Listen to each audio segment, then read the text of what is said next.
श्रद्धेयमान भाव योग के क्रम में संप्रजात समाधि से असंप्रजात समाधि में और असंप्रजात समाधि में वैराग की भावना, समान वैराग, मध्य वैराग और अधिमात्र वैराग माप तौल के देखने के बाद भी अब वैराग की प्रकाष्ठा है।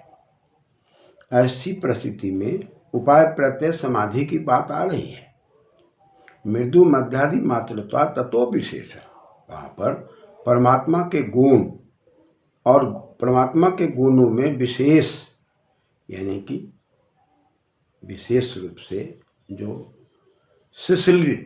व्याप्त, जो व्यापकता है, परमात्मा के जो अंदर गुण है, वे गुण धीरे धीरे जीवात्मा में आने लगते हैं और वो समान गुण आने लगते हैं। जीवात्मा परमात्मा का विशेषण बनने लग जाता है और ऐसी परिस्थिति में लोग ईश्वर की जगह पर भगवान शब्द का प्रयोग करता है, और जब भगवान शब्द का प्रयोग करता है तो लोग भूलवश भगवान को ही लोग ईश्वर समझ लेते हैं। लेकिन परमात्मा के गुण जब आने लगते हैं, वह भज सेवाया, सेवा के अंदर प्रकाष्ठा हो जाती है, मानव में मानवीय गुण आ जाते हैं और दैविक शक्तियाँ आ जाती है और धीरे धीरे क्रमशः उसके जीवन में समाधि की अवस्था उत्कृष्ट होती है, वाणी संयम हो जाती है, सारी इंद्रियां जो है चंचलता से अलग हट करके स्वयं संचालित होती है और इंद्रियों के अंदर जो स्वयं संचालन होता है वो मन बुद्धि कर्म का एक मार्ग बन जाता है, जहाँ पर इंद्रियां कभी विचलित नहीं होती। ऐसी परिस्थिति में जो समाधि की अवस्था है, परम तत्व के ज्ञान के नज़दीक की अवस्था है, परम तत्व के आनंद के नज़दीक की व्यवस्था है, उस व्यवस्था में जीवात्मा जब आगे बढ़ता है तब वहाँ पर स्वतः यह सूत्र काम करता है, ईश्वर प्रणिधानात् वा, यानी कि उसके समूह में हो जाता है। परमात्मा के गुण कई हैं और सारे गुणों में से कुछ ऐसे गुण हैं जिन गुणों के द्वारा मानव में मानवता की बात आ जाती है। वह करुणामयी हो जाता है, श्रद्धामयी हो जाता है और वह अपने जीवन के स्मृति को याद रखता है, उतार चढ़ाव को याद रखते हुए आगे बढ़ने का प्रयास करता है और धीरे धीरे उसका स्तर उत्कृष्टता की ओर होने लगती है। ऐसी परिस्थिति में वो समुच्चय के रूप में हो जाता है, परमात्मा के समुदाय के रूप में वह अपने जीवन को व्यतीत करने लग जाता है और परमात्मा के जितने भी गुण हैं उन गुणों के समूह में जीवात्मा के आचरण, विचार, नैतिकता सब आने लग जाते हैं। ऐसी परिस्थिति में ईश्वर कहता है ईश्वर प्रणिधानात्, यानी कि ईश्वर शब्द है और प्रणिधान शब्द है। ईश्वर में इस इष्टव लक्ष्य की ओर हम बढ़ रहे हैं, परमात्मा के ऐश्वर्य की ओर बढ़ रहे हैं और ऐश्वर्य में इस से ही ऐश्वर्य शब्द बनता है, सह प्रत्यय लग करके, यानी कि हमारा जो लक्ष्य है परम तत्व के ज्ञान में विचरण करना, आनंद में विचरण करना, अपने व्यवहार में, अपने चिंतन में, अपने मनन में परिवर्तन करते हुए, वेद आदि शास्त्रों के नज़दीक होते हुए उस परम तत्व के सानिध्य में अपने आप को समर्पित होना। तो यहाँ तक जब हम श्रद्धा के द्वारा, वीर के द्वारा, स्मृति के द्वारा, समाधि के द्वारा जब पहुँचते हैं और धीरे धीरे हमारी चेतना अत्यंत चेतनशील होकर के उस परम तत्व के गुणों को पकड़ता हुआ और दुर्गुणों का परित्याग करता हुआ जब आगे समृद्ध होता है, ऐसी परिस्थिति में ईश्वरेषु प्रणिधान, यानी कि ईश्वरेषु प्रणिधानम, प्रणिधानम प्र उपसर्ग है, नी उपसर्ग है, दूधाय धारण पोषण अर्थ में ल्युट प्रत्यय है, यानी कि प्रखर रूप से, निश्चित रूप से हम जब उसको धारण करते हैं, ऐश्वर्य को, ईश्वरीय तत्वों को, ईश्वरीय शक्तियों को जो हमको धारण करने योग्य हैं, परमात्मा के वह गुण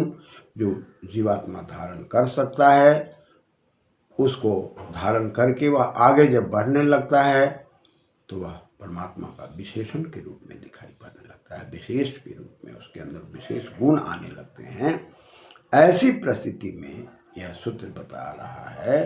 कि इन सूत्रों में समर्पण है और समर्पण समूह में है, यानी कि समूह समाज में है और वो अब व्यक्तिगत जीवन न जी करके सामाजिक जीवन जीने लग जाता है। ईश्वर में समर्पित होने वाला व्यक्ति केवल व्यक्ति मात्र परिवार मात्र जीवन नहीं जीता, व्यक्ति परिवार समाज देश विदेश संसार वसुधैव कुटुंबकम की भावना से तृप्त होकर के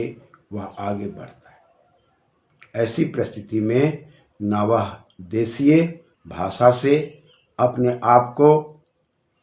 अलग हो पाता है, न वह जिला की भाषा से अलग हो पाता है। वह तो सार्वभौम की भाषा में होता है और सार्वभौम भाषा वेदमयी भाषा है और वेदमयी भाषा के आधार पर परिष्कृत और सुसंस्कृत भाषा संस्कृत भाषा है जो व्याकरण से ओतप्रोत है और वहाँ पर संस्कार से परिपूर्णता है। संपरिणाम करो तो भूषणे, जहाँ पर भूषणता है, जहाँ पर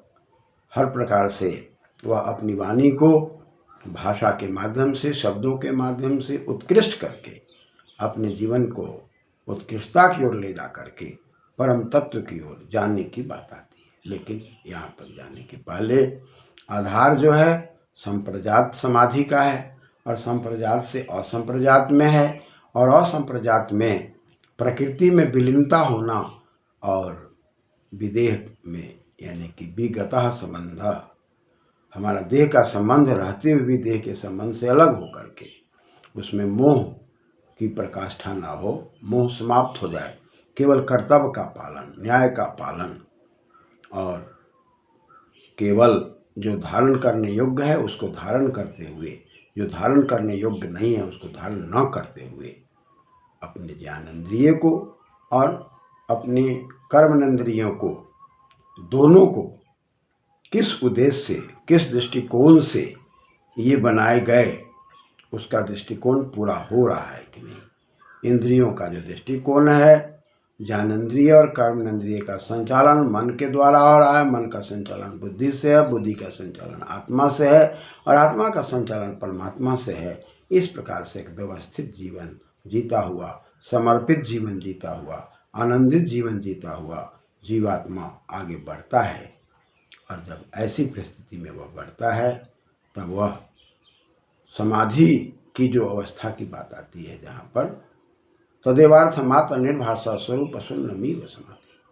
अपने स्वरूप को शून्य समझता है। शून्यते शून्यम, यहाँ से गति शुरू होती है जहाँ से मानव सांसारिक भावनाओं से ऊपर उठ करके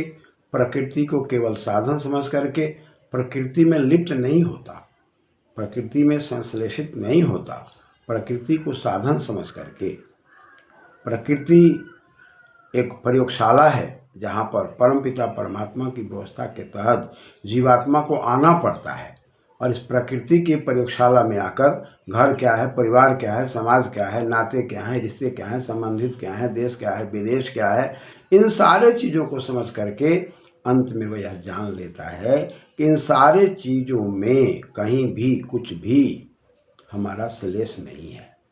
ये सारी चीज़ें हमको इसलिए दी गई थी कि हम कर्म कर सकें और कर्म करके अपने कर्तव्य का पालन कर सकें और कर्तव्य का पालन करके उत्तराधिकारी को सब कुछ समर्पित करके हम आगे की प्रक्रिया में संवर्धित हो सकें। ये भाव जब पैदा हो जाता है तब वह मानव पुत्र और पुत्रियों के साथ रहता हुआ, समाज के साथ रहता हुआ, संबंधितों के साथ रहता हुआ वह एक आवश्यक जो कर्तव्य है और उसका जो अधिकार है उस अधिकार और कर्तव्य का कभी दुरुपयोग नहीं करता। ऐसी परिस्थिति में जीवात्मा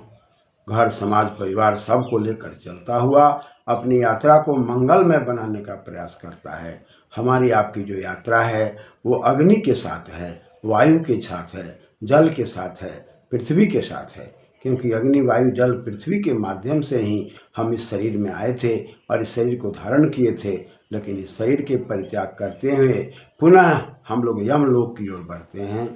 और इस अंतरिक्ष लोक में जाकर देवलोक में जाकर उस सूर्य की शक्ति से, वायु की शक्ति से, चंद्र की शक्ति से ये संसार जो संचालित है उसी से निकलकर उसी में हमको विलीन होना है और उसी में विलीन होकर के आत्मा अपने स्वरूप को, अपनी सत्ता को समझता हुआ वह उत्कृष्ट चरम सीमा की ओर समर्थित होने लगता है। ऐसी परिस्थिति में जहाँ एक तरफ कहा जा रहा है वितर्क विचार आनंद अस्मिता रूपानुगमात संप्रजात, हम वितर्क में, स्थूला भोग में आते हैं, स्थूल से सूक्ष्म में जाते हैं, आनंद में जाते हैं, अहंकार की प्रक्रिया दूर हो जाती है और पुनः भव प्रत्यय विदेह प्रकृति लयानाम, हम प्रकृति के सानिध्य में होते हैं, प्रकृति को मात्र एक साधन समझते हैं और चंद्र को, सूर्य को, सबको समझते हुए हम अपने स्तर को ऊंचा उठाने का प्रयास करते हैं। और ऐसी परिस्थिति में हर साधक के लिए श्रद्धा और उसका जो पराक्रम है, उसकी जो शक्ति है, स्मृति है, ये सब उसकी रक्षा में लग जाते हैं। कहीं कहीं अल्प मात्रा में होता है, कभी मध्यम मात्रा में होता है, कभी उत्कृष्ट मात्रा में होता है। जब अधिमात्र की अवस्था जब आती है तब परमात्मा के गुण उनके विशेषणात्मक हो जाते हैं और विशेषणात्मक गुणों में वह समर्थित होता हुआ परम तत्व में समर्पित होकर के समुचय में जीवन जीने लग जाता है। वह समूह का जीवन जीता है और समूह मात्र के लिए कल्याण की भावना पैदा होती है। व्यक्ति और समूह दोनों को जोड़ करके देश विदेश समाज पूरे संसार और अंत में पूरा ये वसुधा जो है उसे परिवार की दृष्टि से वह अपने आप को अपना कर और मानव मात्र समाज मात्र के लिए कल्याण में अग्रसर होता है। और ऐसा व्यक्तित्व यदि किसी पद को स्वीकार करता है, ऐसा व्यक्तित्व किसी पद पर आसीन होता है, तब वह पद देखने लायक होता है। उसी को लोग कहते हैं यह तो मानव नहीं है, भगवान है। लेकिन ईश्वर के अंदर ही जितने गुण हैं उसमें जो गुण मनुष्यों में धारण करने योग्य है, उस गुणों को जब वो धारण करता है तब उसी को अत्यंत सेवा की भावना वाला व्यक्तित्व, न्यायप्रिय व्यक्तित्व और हर प्रकार से कुशल व्यक्तित्व को लोग भगवान कहने लग जाता है। और इसी उदाहरण में लोग कृष्ण भगवान कह देते हैं, राम को भगवान कह देते हैं। ये मर्यादित पुरुष हो जाते हैं, इनकी मर्यादाएं हर प्रकार से सफलीभूत होने लगती हैं। ये हर चीज़ की सीमा को समझते हैं, कहाँ मेरी सीमा है, कहाँ मुझे क्या कर्तव्य है, इन चीज़ों को समझते हैं। और ऐसे व्यक्तित्व ऋषि महर्षि तपस्वी हमारे देश के अंदर लाखों अरबों हुए हैं और होते रहते हैं। बस हमारी दृष्टि वहाँ तक पहुँच नहीं पाती है, इसलिए हम भटकते हैं। धन्यवाद।